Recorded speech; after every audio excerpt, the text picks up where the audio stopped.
大家好，又是我肥肥。最近外面的天气很热，那么我就来分享一道简单又好喝的白萝卜汤。那么我们现在就开始吧。我们先来看看所需要的材料：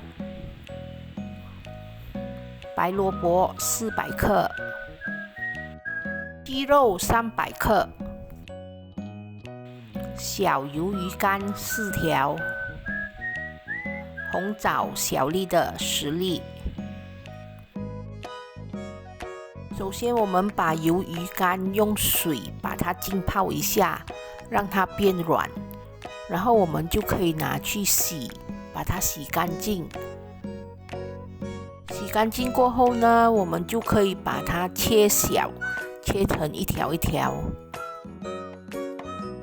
接下来我把红枣洗一洗，然后稍微把它剪开，让它容易出味。白萝卜呢，我们把它去皮，然后把它切成一块一块就可以了。至于鸡肉呢，我们要在水还没有热之前，把鸡肉放下去，然后把它的血水慢慢的煮出来，然后把它洗干净，就可以放一旁备用。好，现在我们煮热了一锅水，然后我们把所有的材料倒下去。我们把鸡肉、白萝卜、鱿鱼干还有红枣全部倒进去，然后我们等水再次的煮滚，我们就可以盖上盖子，关小火，让它慢慢的煲。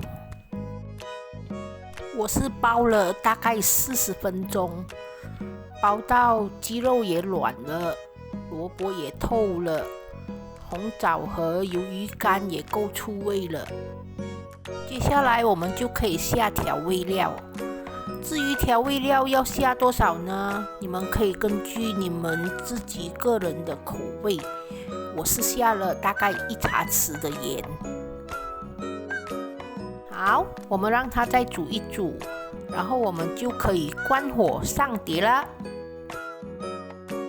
好啦，这就是我今天的分享，简简单单的白萝卜汤，希望大家会喜欢。